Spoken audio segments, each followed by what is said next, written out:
They built 28 condos on my land. Too bad for them, I run a demolition company. I stood on the hillside that morning, watching the machines tear into the earth that had belonged to my family for 3 generations. The sound was wrong. Not the deep rumble of honest construction, but something sharper, more violent, like bones breaking.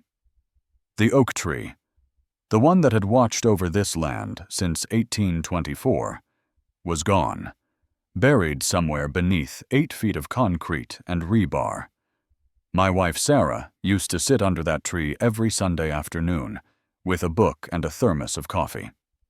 She'd been gone 3 years now, cancer, but the tree had remained, until 6 months ago, when someone decided it was in the way of progress. I'm Jack Fine, 47 years old. I've spent the last 25 years in the demolition business, tearing down what others built. Factories, bridges, office towers, you name it. I know the weak points in any structure. I know how things fall when you pull the right support beam. And I know the difference between a legal permit and a forgery. The smell of wet concrete drifted up, mixed with diesel and disturbed earth. Behind me, my Ford F-250 sat idling, the engine ticking in the November cold. I'd been on a job in Wyoming for 3 weeks, demolishing an old processing plant. Long hours, cold nights, the kind of work that keeps your mind occupied. When I got back yesterday and drove past what used to be my land, I almost didn't recognize it. The sign at the entrance was new. Pinewood Estates, private property, no trespassing. I'd parked the truck and walked up the access road, past freshly poured curbs and landscaping that looked like it cost more than my first house. The condos were nearly finished. Modern design, lots of glass and steel, the kind of place that sells to young professionals who want mountain views and a short commute to Denver. Pretty. If you didn't know the ground they stood on was stolen. I pulled out my phone and opened the county assessor's app. According to the records, I still own Parcel 3A, deed number CO20197-742. 3 acres of land my grandfather bought when he came home from the war. He'd planted that oak tree himself, carried the sapling all the way from Virginia. My father had built a small cabin there in the 70s. Nothing fancy, just a place to escape the city. Sarah and I used to bring our son Ethan there when he was little. We'd talked about building a real house someday, something permanent. Then she got sick, and plans changed. I took photos with my phone, made sure the GPS coordinates embedded in each image, walked the perimeter, noting the property markers that were supposed to be there, but weren't, shot video from 6 different angles. Anyone watching would have thought I was just another curious neighbor. But I was building a case, brick by brick, the way I'd learned to document a site before bringing it down. The wind picked up, carrying voices from the construction crew below. Someone laughed. A radio played country music. Normal sounds of people doing their jobs, unaware they were working on land that didn't belong to their employer. I didn't blame them. They were just following orders, working from plans someone else had drawn. The real question was how those plans got approved in the first place. My phone buzzed. Text from Ethan. Dad, some lady from the HOA left a letter. Says we're trespassing on their land. What's going on? I looked back toward the condos, their windows reflecting the gray November sky. Somewhere in one of those buildings was a woman named Vivian Crowder, president of the Pinewood Estates Homeowners Association. According to the letter she'd sent, my land had been transferred to them in 2022 via tax lien foreclosure. Funny thing about that, I'd paid my property taxes every year, on time, through an automatic bank transfer. I had the receipts to prove it, which meant someone had filed false paperwork, forged a deed, and convinced the county to transfer property that wasn't theirs to take. In my line of work, we have a term for structures built on unstable foundations. We call them accidents waiting to happen. I texted Ethan back. I don't know yet, son, but I will. Before I left, I walked to the spot where the oak tree used to stand. The concrete there was slightly darker than the rest, still curing. I knelt and pressed my palm against it. Cold, solid, final. Somewhere beneath this, the tree's root system was dying in the dark, cut off from air and water and light. Sarah would have hated this. She'd always said that old trees were witnesses to history, that cutting them down was like burning books. I closed my eyes and heard her voice, clear as the day she died. Don't let anger eat you alive, Jack. But don't walk away from what's right, either. I stood and brushed the concrete dust from my hands. The machines had stopped for lunch break. In the sudden quiet, I could hear my own breathing, the distant cry of a hawk, the whisper of wind through the grass on the hillside. No more leaves rustling in the oak. That sound was gone forever. I walked back to my truck and sat in the cab, engine still running, heater blasting, pulled up my notes app and started a new file. Day 1. Unauthorized construction on Parcel 3A. Oak tree buried. 28-unit development. Investigate deed transfer. Contact attorney. Review county records. I paused, fingers hovering over the screen. Added one more line. Find out who Vivian Crowder really is. Then I put the truck in gear and headed home. I had work to do, and I had a feeling this was going to take more than a few phone calls to sort out. But that was fine. I'd spent my entire career taking apart things other people thought were permanent.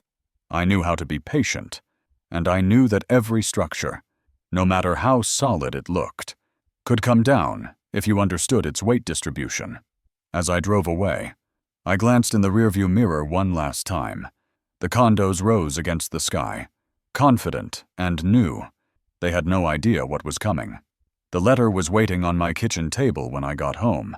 Ethan had left it there, still in its envelope, next to a half-eaten sandwich and his calculus homework. The return address was printed in elegant script. Pinewood Estates Homeowners Association. Care of Vivian Crowder. President. I poured myself a coffee and sat down. The envelope was thick, expensive paper, the kind that whispered money and authority. I opened it with a butter knife. Dear Mr. Fine, it began. No warmth, no greeting, just straight to business. It has come to our attention that you have been trespassing on HOA common property, specifically Parcel 3A, per county records. This land was lawfully transferred to Pinewood Estates, LLC in 2022, via tax lien foreclosure, due to delinquent property taxes. We must insist that you cease all access to this property immediately. Continued trespassing will result in legal action, including, but not limited, to restraining orders and civil penalties. We trust you will respect the property rights of our community. Sincerely, Vivian Crowder, HOA President and Community Liaison. I read it 3 times. Each time, the anger built a little higher, but I kept it controlled. Sarah used to say I had a slow burn, that I never exploded, but I never forgot either. She was right. I folded the letter and slid it back into the envelope. Then I grabbed my keys and headed for the county assessor's office. It was a 20-minute drive to downtown Jefferson County, through the kind of November afternoon that makes Colorado famous. Clear sky, cold air, mountains sharp against the horizon. The assessor's office was in an old brick building that smelled like floor polish and old paper. I'd been here before, years ago, when I first inherited the land. The woman at the front desk was the same. Margaret, nameplate said, 60-something, gray hair, glasses on a chain. She looked up when I walked in and smiled. Help you. I showed her my deed, the original from 2019. I need to see all recorded documents for this parcel, especially anything filed in the last 3 years. Margaret took the deed and typed into her computer. Her smile faded. She looked at the screen, then at me, then back at the screen. Mr. Fine, there's a problem. I waited. She clicked through several pages, her face growing more troubled. There's a second deed on file for this property. Recorded. April 3rd, 2022. Tax lien foreclosure. She turned the monitor so I could see. There it was. Official county seal, notary stamp, the whole package. Transfer of ownership from Jack Fine to Pinewood Estates, LLC, effective immediately. But I was current on every payment, I said quietly. Margaret pulled up another screen. According to this, you are. There's no delinquency. She bit her lip. Mr. Fine, this doesn't make sense. If you're current, there couldn't have been a foreclosure. I leaned closer. Can you print everything or both deeds? The tax payment history. All of it. She nodded and started clicking. While the printer hummed, she lowered her voice. Someone filed fraudulent paperwork. But I can't say that officially. You'll need a lawyer. The stack of papers came out warm from the printer. I thanked Margaret and left. In my truck, I spread the documents across the passenger seat. The forged deed was good. I'd give them that. Professional looking. All the right stamps and signatures. But the notary's signature caught my eye. Bill Hendricks, Deputy Assessor. I knew that name. He'd been investigated 5 years ago for something similar. Charges dropped due to lack of evidence. Apparently, he'd gotten better at covering his tracks. Ethan's car was already in the driveway when I pulled up at home. That evening, there was an HOA meeting at the Pinewood Community Center, open to all residents and interested parties. According to the notice posted online, I decided to be an interested party. The community center was new, built with the development, with all windows and modern furniture. About 40 people sat in folding chairs, mostly young couples, a few retirees. At the front of the room stood Vivian Crowder. She was 50-something. Blonde hair carefully styled, navy blue suit, the kind of woman who'd spent her life learning how to command a room. She held a microphone like it was part of her hand. I sat in the back and waited. She talked about landscaping budgets, snow removal contracts, and pool maintenance. Her voice was smooth, practiced, the tone of someone used to being obeyed. Then she opened the floor for questions. I stood up. The room went quiet. Vivian's eyes found mine, and something flickered there. Recognition, maybe. Or calculation. Yes. Can I help you? Her smile didn't reach her eyes. Jack Fine, I said. I'd like to see the documentation for the land transfer that gave the HOA ownership of Parcel 3A. The smile stayed frozen. Mr. Fine, we've already sent you a letter explaining the situation. The transfer was completed legally through tax lien foreclosure. It's all on record at the county. I didn't raise my voice. Didn't need to. I've seen the record. I've also seen my tax payment history, which shows no delinquency. So either the county made an error, or someone filed false paperwork. A few people in the audience shifted in their chairs. Vivian's smile finally cracked. Mr. Fine, the law is very clear. Your negligence in paying property taxes resulted in foreclosure. That's not our problem. Perhaps you should hire a better accountant. A couple of people laughed. Someone in the front row pulled out their phone and started recording. Vivian noticed, and her confidence returned. She clicked to the next slide on the projector behind her. For everyone's information, this is the profile of the previous property owner. My face appeared on the screen, pulled from somewhere online. Beneath it, in bold letters, delinquent taxpayer, failed to maintain property rights. The information was false, but it looked official. Charts, numbers, and legal terminology. She'd built a narrative that made me look careless and her look like the responsible community leader. I felt the heat rise in my chest, but kept my face neutral. Wrote down the names of everyone who laughed. Not for revenge, for the record. When I walked out, Vivian called after me, voice echoing in the suddenly quiet room. Mr. Fine, if you continue harassing our community, we will have no choice but to file a restraining order. I hope that won't be necessary. I stopped at the door, turned back, looked right at her. Ma'am, I don't harass. I document. Outside, Ethan was waiting by the truck. He'd followed me, worried. His face was pale in the parking lot lights. The wind moved through the parking lot, cold and steady. Dad, what are we going to do? I unlocked the truck and climbed in, started the engine, let it warm. We're going to build a case, son, brick by brick, just like they built those condos, and then we're going to tear it all down. Legally. The kitchen at 10 p.m. Ethan sat across from me at the table, hands wrapped around a mug of cold chocolate. He was 16, with brown hair like his mother's, wearing a Broncos hoodie 2 sizes too big. Between us lay the spread of documents, county maps, tax receipts, the forged deed, the real deed. I'd laid them out in chronological order, building the timeline the way I'd document a demolition site. Sarah's voice was in my head again. Don't let anger eat you alive.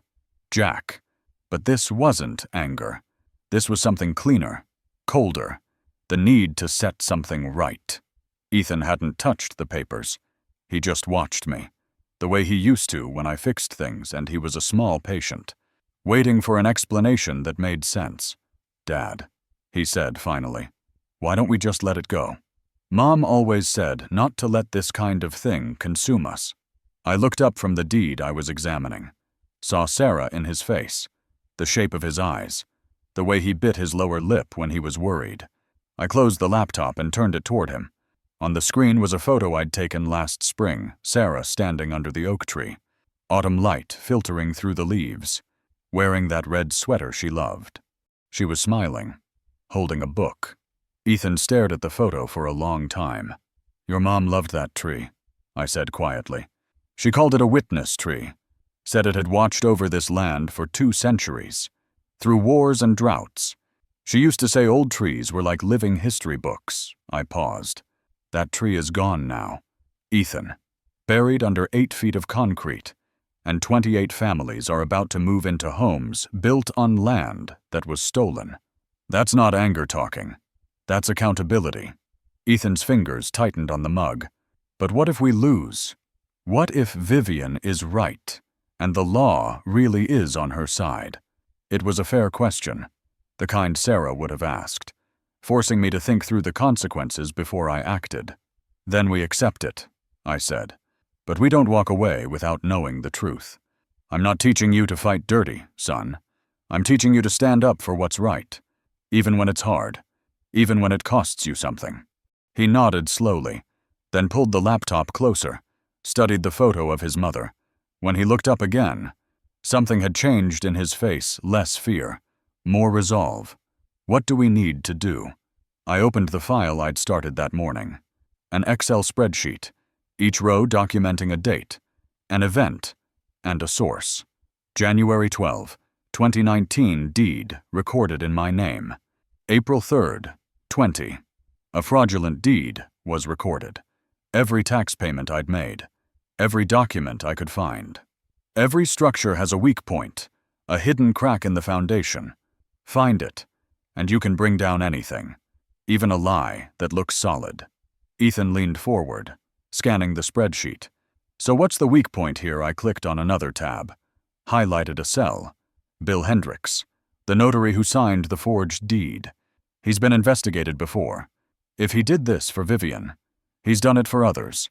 And if he's done it for others, there's a pattern. Patterns leave trails. We worked until midnight, Ethan pulling up property records while I cross-referenced names and dates. He found 3 other properties where Hendricks had notarized suspiciously quick deed transfers, all in the last 5 years, all tied to HOA developments, all with owners who'd been forced out through what looked like legal means. At some point, I made fresh coffee. The house was quiet, just the hum of the refrigerator and the November wind pressing against the windows. No sound of machines now, no sound of concrete being poured, just the wind, steady and cold. Around 1 a.m., Ethan sat back and rubbed his eyes. Dad, I found something. He turned his screen toward me. A news article from a Texas paper, dated 2015. Woman investigated for real estate fraud. The photo showed a younger version of Vivian Crowder, though the name then had been Vivian Crow. Charges filed, then dropped. Insufficient evidence. She'd left Texas soon after and showed up in Colorado with a new last name and a job teaching high school. Moved into real estate 3 years later. She's done this before, Ethan said quietly. I saved the article, added it to the file. She's done this before. I agreed, which means she thinks she knows how to get away with it. I looked at my son, saw the determination in his face that reminded me so much of Sarah. Thank you for helping with this. He shrugged, trying to look casual, but I could see how much it meant to him. Mom would want us to fight for the tree, for the land, for what's right. We sat in silence, the weight of what we were taking on settling between us. Then Ethan asked the question I'd been waiting for. "What are you going to do?" I closed the laptop and looked at the photo of Sarah still on the screen. "I'm going to build a case, piece by piece, the way you build anything that needs to last. And then I'm going to take it public, because lies only work in the dark." Outside, a dog barked in the distance. The house settled into quiet. Nothing felt normal anymore. Everything had shifted the moment I saw those machines on my land. Ethan stood, stretched. "I'm going to bed. Early class tomorrow." He paused at the door. "Dad, when this is over, can we plant another oak tree, not to replace Mom's tree, but to remember it?" I nodded, not trusting my voice. He left, and I sat alone in the kitchen with the documents spread before me. Tomorrow, I'll start making calls. Lawyers, investigators, anyone who could help me pull this apart, thread by thread. But tonight, I just sat with the memory of Sarah under that tree and the sound of the wind that had nothing left to move through. The next 10 days blurred together in a rhythm of phone calls, documents, and long drives across the county. I started each morning at 5 a.m., coffee in hand, working through the list I'd built the night Ethan and I sat at the kitchen table. First call was to Rachel Ortiz, a real estate attorney out of Boulder. I'd worked with her years ago on a contract dispute involving a demolition project. She was sharp, direct, and didn't waste time on pleasantries. When I explained the situation, she went quiet for a long moment. Then she said, "Jack, this tax lien deed is fraudulent, but proving it means building an airtight paper trail. You're looking at 6 to 12 months in court." I told her I wasn't planning to wait 12 months. She paused. "What are you thinking?" I told her I'd explain when the time came. She agreed to take the case. Day 3. I met Margaret from the county assessor's office at a Starbucks off Highway 85. She'd brought a thumb drive, slid it across the table like we were in a spy film. "Internal emails," she said quietly. "Between Vivian Crowder and Bill Hendricks. They go back 18 months. I could lose my job for this." I took the drive, thanked her. She left without finishing her coffee. That night, I read every email. The language was careful, coded, but the pattern was clear. Vivian had been planning this takeover for over a year, grooming Hendricks with small favors, cash payments disguised as consulting fees. The final email, dated March 22, was blunt. "Bill, push the deed through. No one will check." She'd been right about that. No one had checked. Until now. Day 5. I hired a private investigator. Gary Mills, a former Denver PD, is now running his own firm specializing in white-collar fraud. He was expensive, but thorough. Within 48 hours, he'd traced Vivian's history back through 3 states. The Texas fraud case Ethan had found was just the beginning. Similar patterns in Arizona and New Mexico, always targeting small landowners, always using HOA structures to legitimize the theft, always staying just ahead of prosecution. Gary's report landed in my inbox at midnight on day 7. 23 pages, single-spaced, with footnotes and source documents. I read it twice, then forwarded it to Rachel. Day 8. I drove to the offices of Skyline Builders, the construction company that had built the 28 condos.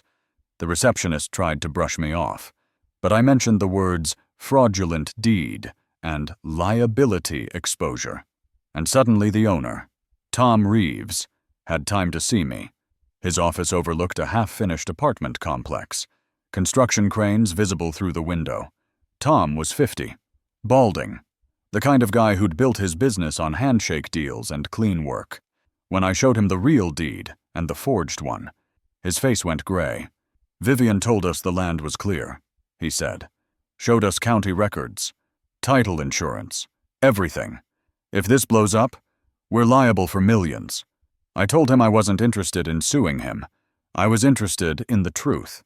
He agreed to to provide copies of every document Vivian had given him, including the contract and the falsified title report. By day 10, I had everything. Forged deed, email trail, witness testimony from Margaret, investigator's report on Vivian's history, construction documents from Skyline. Rachel called it the most complete fraud case she'd seen in 20 years. "We can file a quiet title action," she said. "Get the property back.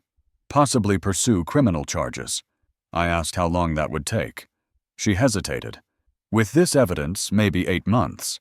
But Jack, you said you weren't waiting. What's your plan?" I told her about the grand opening. June 15th, 10 a.m. Ribbon-cutting ceremony. 200 guests, local press, the mayor's office, Vivian's moment of triumph. "I'm going to be there," I said. Rachel started to object, then stopped. "You're going to confront her publicly," I corrected her. "I'm going to present the evidence publicly. Let everyone see what she built this community on." That night, I stood alone in my office at Fine Demolition. The warehouse was quiet. Machines powered down, the air heavy with metal and oil. On my iPad, I'd pulled up the 3D model of the Pinewood Estates development. 28 units, arranged in a horseshoe around a central courtyard.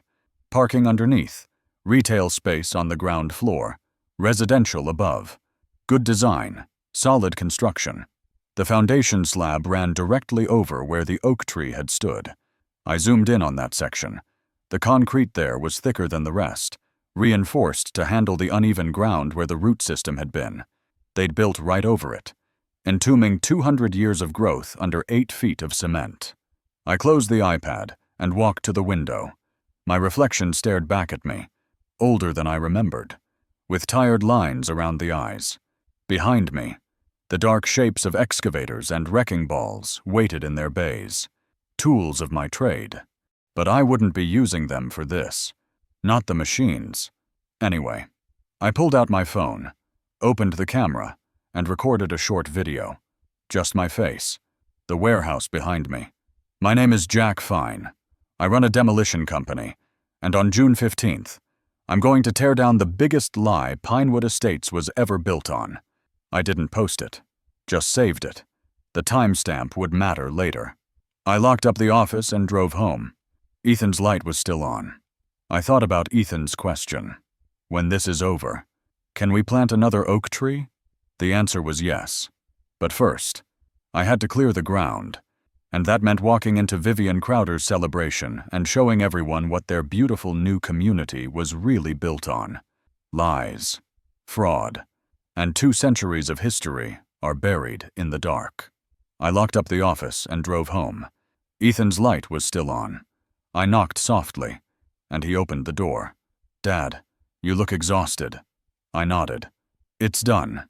We have everything we need." He studied my face. "And now," I smiled for the first time in 10 days. "Now we wait for her to throw herself a party." Vivian Crowder stood on the balcony of Unit 14A, the model condo, and allowed herself a moment of satisfaction. Below her, the 28 units of Pinewood Estates gleamed in the afternoon sun, all glass and steel and carefully planned landscaping. 5 months until the grand opening. 5 months until she became untouchable. She'd come a long way from that trailer park in West Texas, from the mother who'd lost everything to a bank foreclosure when Vivian was 16. She'd promised herself then that she'd never be powerless again. Never let anyone take what was hers. And she'd kept that promise. Through 3 states and a dozen developments, always staying 1 step ahead. Her phone buzzed. Text from Bill Hendricks. "Someone's been asking questions at the county office. Margaret got subpoenaed." Vivian deleted the message and poured herself a glass of wine from the bottle on the counter. Margaret was weak. She had always been weak. But it didn't matter. The deed was filed, the condos were built, and in 5 months, the sales would close. 28 families would own property here, and reversing that would be a legal nightmare nobody would want to touch. Bill was panicking over nothing. She texted back, Calm down. No one cares about a 3-year-old deed transfer. Stick to the script. She set the phone down and walked back to the window. From here, she could see the entire development. Her development. The marketing team had done good work. Billboards on I-70, ads in Denver Magazine, a website with virtual tours and drone footage. The grand opening was shaping up to be the event of the season. 200 confirmed guests, including the deputy mayor, a reporter from the Denver Post, and a camera crew from Channel 7. She'd hired a professional photographer, a catering company, even a string quartet. Vivian had rehearsed her speech a dozen times, standing in front of the mirror each morning, adjusting her posture, her smile, the cadence of her words. Pinewood Estates represents the American dream, community, security, and prosperity built on solid foundations. Thank you for trusting me to lead us here. The irony of that last line made her smile. Solid foundations. If they only knew what was buried under Unit 12. But they wouldn't. That was the beauty of concrete. It hid everything. Her assistant, Monica, knocked and entered with a tablet. Final head count for the 15th. 206 confirmed. The mayor's office just RSVP'd, and we got a last-minute ad. She hesitated. Jack Fine requested an invitation. Vivian's smile didn't falter. The trespasser. Monica nodded nervously. He said he'd like to attend as a member of the community. Congratulate the development. Vivian laughed. Actual, genuine laughter. Let him come. Let him see what happens when you fight City Hall. Or in this case, an HOA. She took the tablet and scrolled through the guest list. All her allies. All her supporters. Jack Fine would walk into that crowd and realize how alone he was. That evening, she met with her lawyer, a sharp young woman named Stephanie who charged $400 an hour and earned every cent. They sat in Vivian's home office, reviewing the timeline. If Fine tries anything at the opening, we file for a restraining order immediately, Stephanie said. Harassment, disturbing the peace, trespassing. We bury him in motions. Vivian nodded. What about the deed if he's been digging? He might have found something. Stephanie shrugged. The deed's on file. The county approved it. Even if there were irregularities, proving fraud would take years and cost him 6 figures in legal fees. Most people give up. Most people. But Jack Fine wasn't most people. Vivian had seen that in his eyes at the HOA meeting. The quiet certainty of a man who'd decided something and wouldn't be moved. It worried her, though she'd never admit it. She opened her desk drawer and looked at the bottle of Xanax inside. Prescribed for anxiety, though she rarely took them. She closed the drawer without touching the bottle. Later, alone in her condo, Vivian pulled out an old shoebox from the back of her closet. Inside were photos from her childhood. The trailer in West Texas, rust-stained and listing on cinder blocks. Her mother, thin and tired, was standing beside it. The eviction notice was taped to the door. Vivian had been 16 when the bank took it. 16 when they'd lived in their car for 3 months until her mother found work at a diner. She'd sworn she'd never be that vulnerable again, and she'd kept that promise a career. Developments in 4 states, a life on her own terms. If she'd bent a few rules along the way, if she'd stepped on a few people who didn't know how to protect themselves, well, that was just business. Jack Fine should have paid more attention to his property, should have been smarter. His failure wasn't her responsibility. She put the photos away and poured another glass of wine. Outside her window, the development lights came on, illuminating the walkways and common areas. Beautiful, professional, hers. In 5 months, this would all be locked in, legal, final, untouchable. She raised her glass to the window. To June 15th, she said to her reflection, to the day I finally win. What she didn't know, couldn't know, was that Jack Fine was sitting in his kitchen at that exact moment, looking at the same date circled on his calendar. And he was smiling too. June 15th arrived clear and cold, the Rockies sharp against the western sky. I dressed in the gray suit I'd worn to Sarah's funeral. Ethan came downstairs in khakis and a button-down, carrying the iPad in a leather portfolio. He looked older than 16. "You sure about this?" "Dad?" I straightened my tie. "I'm sure."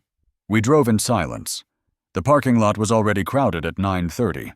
Balloons lining the entrance. A banner reading, "Grand Opening, Welcome Home," stretched across the main gate. A stage faced rows of folding chairs in the central courtyard. 6 cameras, a string quartet, and refreshment tables set up under white tents. 200 guests in their Sunday best. Young families, retirees, and real estate agents. The deputy mayor arrived at 9:50, shaking hands. We took seats in the back row. Nobody paid us attention. At exactly 10 a.m., Vivian Crowder stepped onto the stage in a white blazer. Hair perfect, smile radiant. She looked like someone who'd already won. The microphone squealed briefly as she adjusted it. "Ladies and gentlemen, welcome to Pinewood Estates. Today marks the culmination of 3 years of vision, hard work, and community building." The crowd applauded. She thanked the construction company, the city council, and the HOA board. Her voice was smooth, practiced. "This community represents the American dream," she said. "A place where families can build their futures on solid ground." I felt Ethan tense beside me. The phrase hung in the air between us. Vivian smiled wider.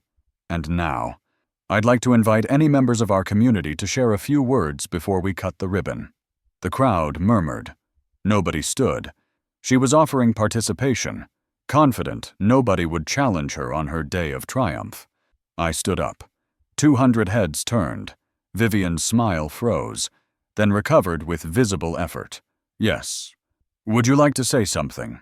I walked down the center aisle, Ethan following with the iPad. My footsteps echoed on the concrete. When I reached the stage, I climbed the steps. Vivian's hand tightened on the microphone, but she stepped aside. "Please, join us." I took it from her hand and looked out at the crowd. Camera lenses focused. I let the silence stretch. 5 seconds. 10. Then I spoke. "My name is Jack Fine, and this development was built on land that belongs to me." The murmur that ran through the crowd was like wind through dry leaves. Vivian's face went pale. I opened my portfolio and pulled out the first document. "This is my deed, recorded January 12, 2019, Jefferson County, Colorado, parcel 3A, 3 acres, including the land where we're standing right now." I held it up for the cameras. Ethan stepped forward and connected the iPad to the projector. The deed appeared on the screen behind me. Official and undeniable. I pulled out the second document. This is a forged deed, filed April 3, 2022. Claims this land was transferred via tax lien foreclosure, but there was no foreclosure. Ethan tapped the iPad. My tax payment history appeared on screen. Every payment highlighted in green. Current, complete, no delinquencies. I paid my property taxes every year. On time. This foreclosure never happened. The crowd went silent, just wind moving through the banner overhead. I pulled out the third document. This is an email from Vivian Crowder to Bill Hendricks, Deputy County Assessor, dated March 22, 2022. Quote, "Bill, push the deed through. No one will check." The email appeared on screen. Sender and recipient clearly visible. Someone in the crowd gasped. The Denver Post reporter was typing on her phone. I pulled out the investigator's report. Vivian Crowder has done this before. Texas, 2015. Similar fraud charges dropped. She changed her name from Vivian Crow to Vivian Crowder and moved to Colorado. This isn't a mistake, it's a pattern. Vivian grabbed for the microphone. "This is slander. I'll sue you for every." I stepped back, still holding the mic. "You can't sue me for telling the truth, ma'am." I looked out at the crowd, saw confusion, anger, and shock registering on faces. "I'm not here to destroy anyone's home. You bought these condos in good faith, but this land was stolen from my family. The law will sort out what happens next. I'm just here to make sure everyone knows the truth." The deputy mayor stood up. Camera flashes went off like lightning. Vivian turned and ran, heels clicking on the stage, disappearing into the crowd. Within seconds, sheriff's deputies appeared at the courtyard entrance. Rachel Ortiz had timed it perfectly. They walked straight to where Vivian had stopped, trapped by the pressing crowd. I heard the deputy's voice, clear and formal. "Vivian Crowder, you're under arrest for fraud, forgery, and conspiracy." The crowd erupted. Questions shouted, cameras swinging toward the arrest.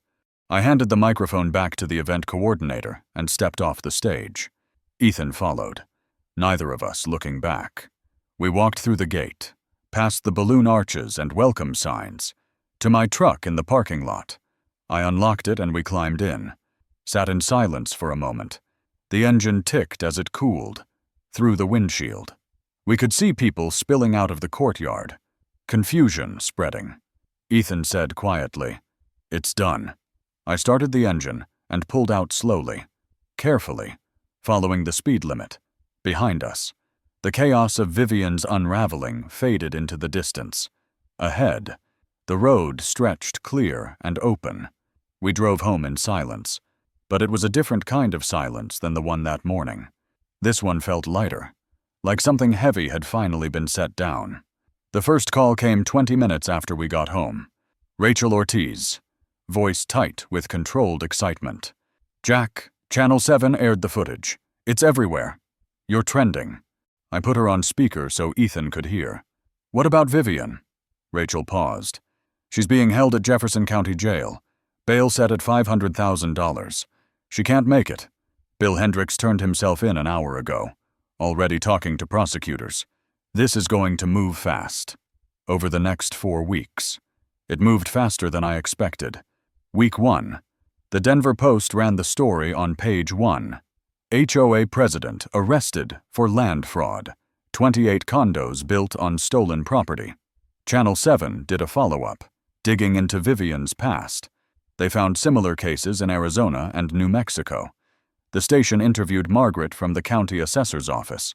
She was shaking on camera, but told the truth. Vivian had pressured Bill Hendricks, who'd falsified records for $50,000 in cash. By Friday, Bill had been fired and formally charged. His confession was detailed and damning. Week 2, the county court issued its order. Title reverted to Jack Fine. Effective immediately. All 28 condos were frozen. Skyline Builders filed suit against Vivian, seeking $4.2 million in construction costs. Tom Reeves gave an interview, looking exhausted. "We built in good faith. We were lied to." 22 families who'd signed purchase agreements but hadn't closed received refund letters. The 6 families who had already moved in were in limbo. They owned condos, legally purchased, but the land underneath was mine. Rachel called with options. "You could force them out. You have that right." I told her to set up a meeting instead. Week 3. I sat in a conference room at Rachel's office with representatives from the 6 families. Young couples, mostly a single mother. A retired teacher. They looked terrified. I understood why. They'd saved for years. Finally bought homes. And now everything was uncertain. I'd brought a proposal. "I don't want to hurt innocent people. You bought these homes honestly. I'm offering a 99-year ground lease. You keep your homes. I lease the land for $1 per year. In exchange, we restructure the HOA with new management and complete transparency." The room was silent. Then the single mother, a woman named Linda, started crying. "You'd do that? After everything?" I nodded. My wife used to say the measure of a person is what they do when they have power over someone else. I'm not interested in revenge. I'm interested in doing what's right. By the end of the week, all 6 families had signed. The county approved the restructuring. Week 4.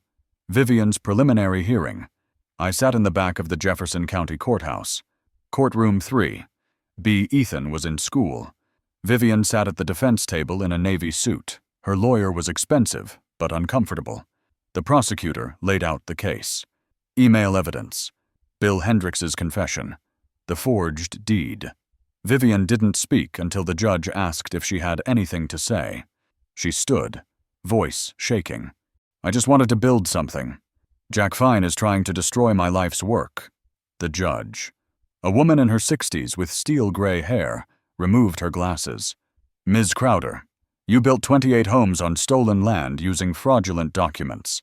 Mr. Fine is not destroying anything. You destroyed it yourself when you chose to commit fraud. Sentencing is scheduled for August 10th. I left before Vivian did.